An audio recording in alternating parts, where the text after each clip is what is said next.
Sa mga oras na ito, dako muna tayo sa Palasyo ng Malacanang para po sa mga mahalagang balita doon. Nakatutok doon ang aming kasamang si Elena Luna, mag-uulat ng live.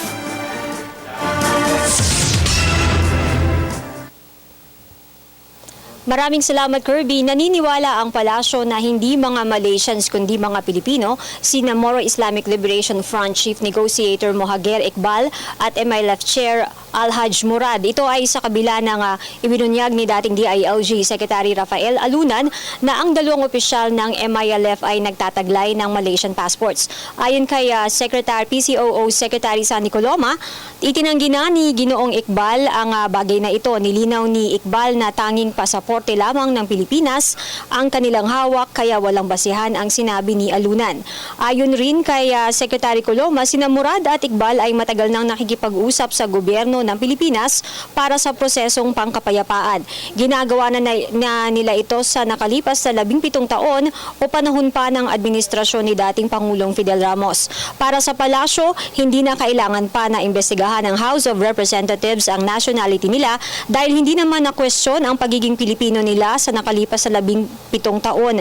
Sa katunayan, aniya ay kinikilala ng Senado at Kamara na lehitimong papel ni Iqbal at Murad sa prosesong pangkapayapaan dahil iniimbitahan ang dalawang MILF officials na ito sa mga pagdinig sa Kongreso. Sa kabila nito at iba pang issue na nag-uugnay sa MILF, sinabi ni Secretary Coloma na patuloy na isusulong ng gobyerno ang pagkakaroon ng pangmatagalang kapayapaan. Patuloy aniya ang pagtutulungan ng pamahalaan at MILF sa confidence building measures para maisabatas ang katanggap-tanggap na Bangsamoro Basic Law. Nagtutulungan aniya ang gobyerno at MILF panel para maisabatas ang BBL sa time frame na itinakda ng liderato ng Senado at Kamara. Samantala naman, Kirby, sa usapin naman ng power shortage, inihayag ng palasyo na patuloy silang makikipagtulungan sa ehekutibo ang ehekutibo sa lehislatura para maipasa na ang kailangang emergency powers ni Pangulong Aquino. Ayon kay Secretary Coloma, gagawin nila ito para maayos na ang mga isyong kailangang linawin para magkaroon na ng joint resolution na tutugon sa posibleng kakulangan ng supply ng kuryente ngayong panahon ng tag-init.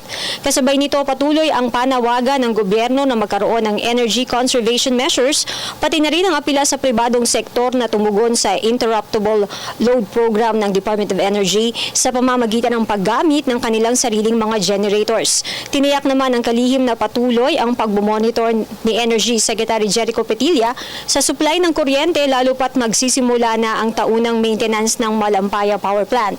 Umaasa ang palasyo na sa pamamagitan ng mga ito at buong suporta ng publiko ay maiiwasan ang posibleng 2 oras na brownout sa Luzon na siyang nakikita nilang worst case scenario sa power supply ngayong taon.